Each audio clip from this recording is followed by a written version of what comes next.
Merhaba arkadaşlar, Genel Fizik 1 dersimize hoş geldiniz. Bu videomuzda fizikte kullanılan birim sistemleri, anlamlı rakamlar ve boyut analizi hakkında bilgiler vereceğiz.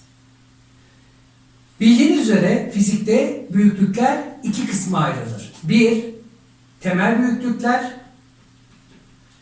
2. Türetilmiş büyüklükler. Temel büyüklüklere örnek olarak kütle, zaman ve uzunluk örnek verilirken, türetilmiş büyüklükleri ise bu temel büyüklükler kullanılarak elde edilen fiziksel büyüklükler örnek verebilir. Örneğin kuvvet, enerji, hız gibi. Siz bu örnekleri çoğaltabilirsiniz. Fiziksel büyüklükler ölçülme ile belirlenir ve her bir fiziksel büyüklük kendisine ait olan bir birim ile ifade edilir. Örneğin uzunluktan bahsediyorsak metreyi, zamandan bahsediyorsak saniye, dakika veya saati, kütleden bahsediyoruz ise kilogramı, gramı kullanırız. Bu birimler söylendiği zaman kütle, zaman veya uzunluk demeden kişinin neyi ifade ettiği anlaşılır. O zaman biz bu temel büyüklükleri hangi birim sistemleriyle ifade ederiz ona bakalım. Fizikte birçok birim sistemi vardır. SI birim sistemi gibi, CGS birim sistemi gibi, MKS birim sistemi gibi. Biraz önce dediğimiz gibi fizikteki birim sistemleri SI, CGS ve MKS birim sistemleri. Buralarda bu büyüklükler belli birimlerle ifade edilir. Örneğin bu derste kullanacağımız SI birim sistemi yani standart indeks birim sisteminde kütle kilogram ile temsil edilirken zaman saniye ile temsil edilir, uzunluk metre ile temsil edilmektedir. Buna karşılık eğer CGS birim sisteminde çalışıyorsanız kütle gram olarak, zaman saniye olarak, uzunluk santimetre olarak ifade edilir. Eğer SI birim sisteminden biraz farklılıkları olan, başka fiziksel büyüklüklerde farklılıkları olan MKS birim sisteminde ise kütle kilogram, zaman saniye, uzunluk metre cinsinden ifade edilmektedir. Bu bakımdan siz hangi birim sisteminde çalışıyorsanız size verilen fiziksel büyüklüğü o birim sistemine göre birimlendirmeniz gerekir. Bunun yanında bazen sizin çalıştığınız birim sisteminden farklı birimlerde verilebilir. Örneğin bir problemde çalışıyorsunuz ve siz derste SI birim sistemini kullanıyorsunuz. Buna rağmen size CGS veya MKS birim sisteminde o fiziksel büyüklüğün birimi verilmiş. O zaman yapacağınız nedir? Birim dönüşümüdür. Şimdi gelin birim dönüşümlerine biraz göz atalım. Dersinizde SI birim sistemini kullanıyorsunuz ve soruda size bir arabanın hızı 36 km/saat olarak verilmiş olsun. Gördüğünüz üzere verilen birim SI birim sisteminde veya bizim SI birim sisteminde fiziksel büyüklüğü temsil ettiğimiz birimlerde değil. O zaman yapacağımız olay bu birimi SI birim sistemine çevirmek. Bildiğiniz üzere 1 kilometre 10 üzeri 3 metreye tekabül ederken 1 saat ise 3.6 çarpı 10 üzeri 3 saniye tekabül etmektedir. Bunun anlamı 36 çarpı kilometre gördüğümüz yere metre cinsinden değerini, saat gördüğümüz yere de saniye cinsinden değerini yazacağız ve buradan ifade ile gördüğünüz üzere 10 metre bölü saniyeye çevirmiş olacağız. Bu sadece hız için değil, diğer fiziksel büyüklüklerde de aynısını yapacağız. Yani bize verilen problem eğer bizim kullandığımız birim sistemi içinde değilse verilen birimleri bizim kullanacağımız birim sistemine dönüştürmemiz gerekmektedir. Bugünkü ikinci konumuz anlamlı sayılar.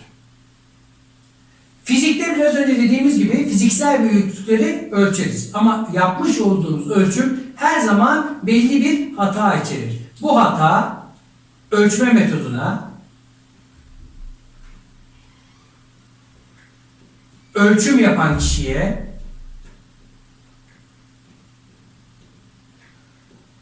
ölçüm için kullanılan alete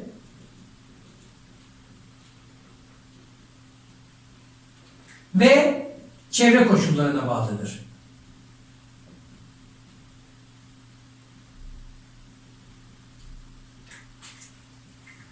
Sizin yaptığınız bu ölçüm bu 4 tane faktörden sonra ortaya çıkar. Örneğin bir demir cetveli ele alalım. Bu demir cetvel havanın sıcak olmasına veya soğuk olmasına bağlı ya genişleyebilir ya da çekebilir. Dolayısıyla sizin yapmışsınız ölçüm belli bir hata payı içerir. Dediğimiz gibi bu metal cetveli aldık.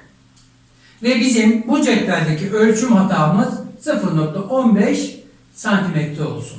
Bunun anlamı noktadan sonra ikinci rakamda bir belirsizlik vardır. Ve bundan sonra gelecek olan her bir rakamın fiziksel olarak hiçbir anlamı yoktur.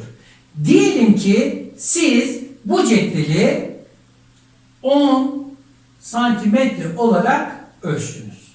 Bunun anlamı bu cetvelin boyunun 10,15 santimetre ile 9,85 santimetre arasında olduğudur.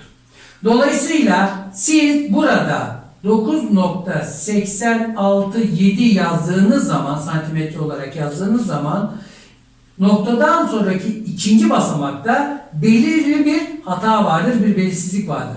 Dolayısıyla bu sayıdan sonra yazacağınız her bir sayının fiziksel olarak hiçbir anlamı yoktur.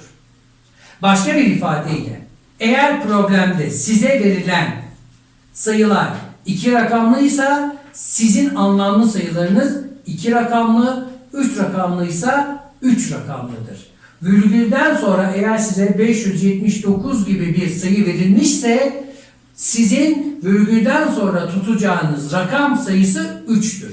3'ten sonrasının yani 4. 5. 6. rakamların fiziksel olarak herhangi bir anlamı yoktur.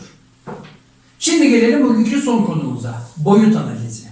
Fizikte bazen fiziksel büyüklükleri hesaplarken eşitlikler kullanırız. Ve bu kullandığımız eşitliklerin her iki tarafındaki boyutun da aynı olması gerekir.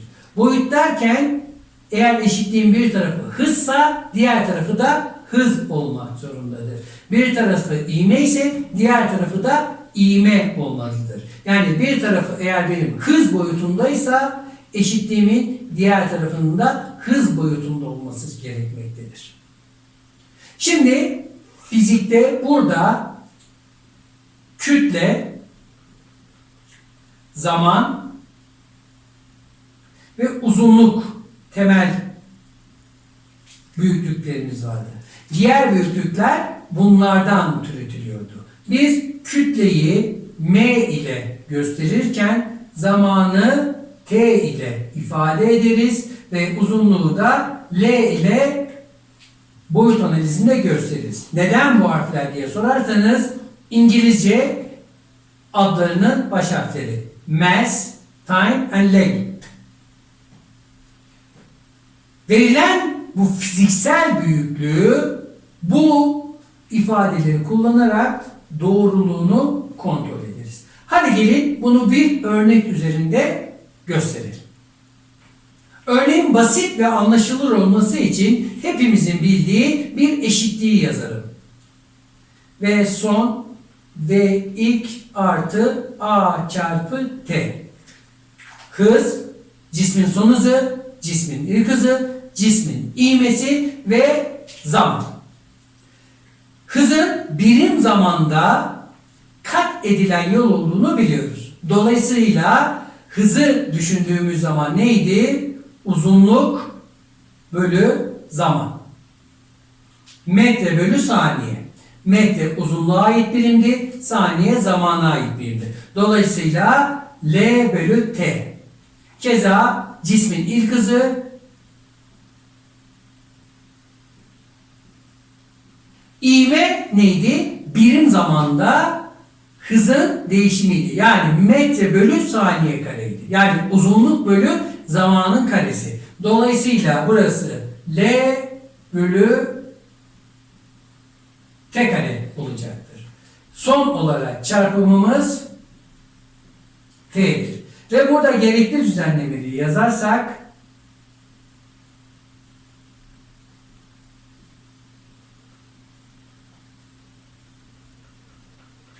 dikkat edin, eşitliğimizin her iki tarafı da hız boyutundadır. Dolayısıyla bu eşitliğimiz doğrudur. Bazıları direkt olarak ama hocam eşitliğin sağ tarafında 2 çarpanı var diyor. Bizim burada çarpanlar veya katsayılar önemli değildir. Bizim için önemli olan buradaki boyutlardır. Ve burada gördüğümüzde neyimiz var? Hız boyutu, hız boyutu. Hadi gelin şimdi bir tane daha örnek yapıp konuyu pekiştirelim. Ama bu sefer vereceğimiz formülü yanlış olarak verelim ve ne demek istediğimizi tam olarak anlayalım.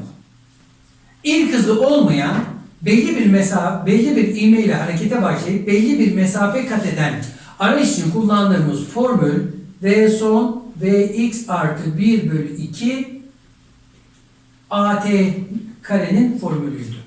Biz burada 2 değil de bunu 3 yapalım. Bakalım ne olacak. Burada son ilke delta x diyelim. 1 bölü 2 a töküp olsun. Şimdi boyut analizi cinsinden yazalım bunları.